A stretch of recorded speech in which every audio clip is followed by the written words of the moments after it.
જૂનાગઢ મહાનગર ખાડાગઢ બની ગયું છે। વરસાદી મોસમમાં લોકો ત્રાહિમામ પોકારી ગયા છે, ત્યારે જૂનાગઢના રોડ રસ્તા મુદ્દે આમ આદમી પાર્ટીના પ્રદેશ મહિલા અધ્યક્ષ રેશમા પટેલે તાત્કાલિક ધોરણે જૂનાગઢ મહાનગરમાં રોડ રસ્તા સુધારવામાં નહીં આવે તો આમ આદમી પાર્ટી જૂનાગઢ મહાનગરપાલિકાની કચેરીમાં જઈ આક્રમક રીતે વિરોધ કરશે। માટે ભાજપ તૈયાર રહે તેવો લલકાર કરી લોકપ્રશ્ને લડી લેવાના મૂડમાં આવી ગયા છે। આમ આદમી પાર્ટીના પ્રદેશ મહિલા અધ્યક્ષ રેશમા પટેલે એક નિવેદનમાં જણાવ્યું છે કે સંતો મહંતોની ઐતિહાસિક ભૂમિ જૂનાગઢ મહાનગરની આવી દુર્દશા ભ્રષ્ટાચારીઓએ કરી છે।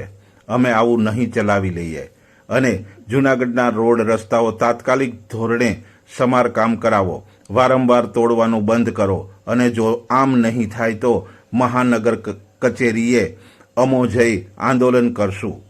રેશમા પટેલે ભાજપ પર આકરા પ્રહાર કરતા જણાવ્યું છે કે જૂનાગઢ મહાનગરપાલિકા ભાજપની, ધારાસભ્ય ભાજપના, સાંસદ ભાજપના, આમ ડબલ એન્જિનની સરકાર ભાજપની છતાં પણ જૂનાગઢમાં ધારાસભ્ય માત્ર પત્ર રમી રહ્યા છે। શરમ આવવી જોઈએ તેમ જણાવી મનપા સામે ગંભીર આક્ષેપો કરતા જણાવ્યું છે કે જૂનાગઢ ખાડામાં ગયું છે, ભ્રષ્ટાચારીઓ ખાઈ ગયા છે, નવી ગ્રાન્ટો આવે છે પણ નગરપાલિકા ચાઉં કરી જાય છે। અત્રે નોંધનીય છે કે છેલ્લા કેટલાક વર્ષોથી જૂનાગઢમાં વિકાસના નામે મનપા દ્વારા કરોડો રૂપિયાના ખર્ચે ભૂગર્ભ ગટર પાણીની પાઇપલાઇન અને ગેસની પાઇપલાઇન માટે જૂનાગઢના તમામ રસ્તાઓને તોડી નાખવામાં આવ્યા હતા અને બાદમાં ફરી કંઈક યાદ આવતા રોડ તોડી નવા બનાવી ફરી તોડી ફરી નવા બનાવવામાં આવ્યા હોવાની જૂનાગઢના પ્રબુદ્ધ નાગરિકોમાંથી બૂમ ઉઠી છે।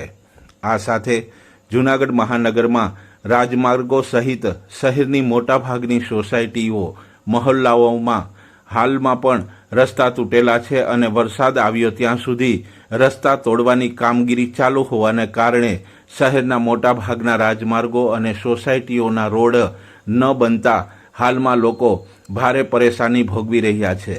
અમુક સોસાયટીની હાલત તો ચોમાસા દરમિયાન એટલી બદતર થઈ ગઈ છે કે લોકોને ઘરની બહાર નીકળવું પણ મુશ્કેલી ભરી બની ગયું છે અને જોખમ સાથે લોકો શહેરના રાજમાર્ગો ઉપર અને ગલીઓના રોડ ઉપર નીકળી રહ્યા છે, કારણ કે મોટા ભાગના રોડ અને રસ્તાઓ ખાડા ખબડાથી ઉભરાયેલા છે અને શહેરમાં કીચકાણ પણ ભયંકર રીતે થઈ જતા શહેરમાં મચ્છરનો ઉપદ્રવ પણ વધવા પામ્યો છે। અતિ ગંભીર બાબત તો એ સામે આવી છે કે ખુદ જૂનાગઢના ધારાસભ્યએ સમય મર્યાદામાં રોડ રસ્તાના કામો ન થયા હોય કે કોઈ રસ્તા નબળા બન્યા હોય, તૂટી ગયા હોય અથવા ગેરરીતિ થઈ હોય તેવું જણાતું હોય તો સક્રિય સભ્યોને ફોટા અને વિગતો સાથે ધારાસભ્ય કાર્યાલયે પત્ર લખવાનું જણાવવું પડ્યું છે, જેના કારણે તેઓ લાગતા વળગતાનું ધ્યાન દોરી રજૂઆત કરી જૂનાગઢની પ્રજાને આ તકલીફોમાંથી દૂર કાઢી શકે। જો કે હાલમાં જૂનાગઢ મહાનગરમાં ચોમાસું સારી રીતે જામ્યું છે અને ખાડા ખબડા તથા કીચકાણથી ઉભરાતા જૂનાગઢના તૂટેલા રોડ રસ્તાઓ મહાનગરપાલિકા ચાલુ વરસાદમાં હાલમાં કરી શકે તેમ સક્ષમ નથી, તે સૌ કોઈ જાણે છે। ત્યારે જૂનાગઢના વિરોધ પક્ષના નેતાના વિરોધ બાદ હવે આમ આદમી પાર્ટીના પ્રદેશ મહિલા અધ્યક્ષ મેદાને આવ્યા છે અને જૂનાગઢ મહાનગરપાલિકાના ભાજપના શાસકો સામે ગંભીર આક્ષેપો કરી તાત્કાલિક ધોરણે રોડ રસ્તાનું સમારકામ કરવામાં આવે, નહીં તો આમ આદમી પાર્ટી ઉગ્ર આંદોલન કરશે તેવી ચીમકી ઉચ્ચારી છે। ત્યારે હવે મનપાના અધિકારીઓ, પદાધિકારીઓ શું કરે છે તે તો આવતા દિવસો જ બતાવશે, પરંતુ જૂનાગઢના રોડ રસ્તા બાબતે આમ આદમી પાર્ટીના પ્રદેશ અધ્યક્ષ રેશમા પટેલે જૂનાગઢ મહાનગરપાલિકા અને તંત્ર સામે કેવા આક્ષેપો કર્યા છે અને કઈ રીતે તેઓ લડી લેવાના મૂડમાં છે તે ચાલો સાંભળીએ। જય હિન્દ, હું રેશમા પટેલ, ગુજરાત પ્રદેશ મહિલા અધ્યક્ષ આમ આદમી પાર્ટી ખાસ કરીને જૂનાગઢની પવિત્ર ધરતી માટે એટલું કહેવું છે કે આજે જૂનાગઢ ખાડામાં ગયું છે.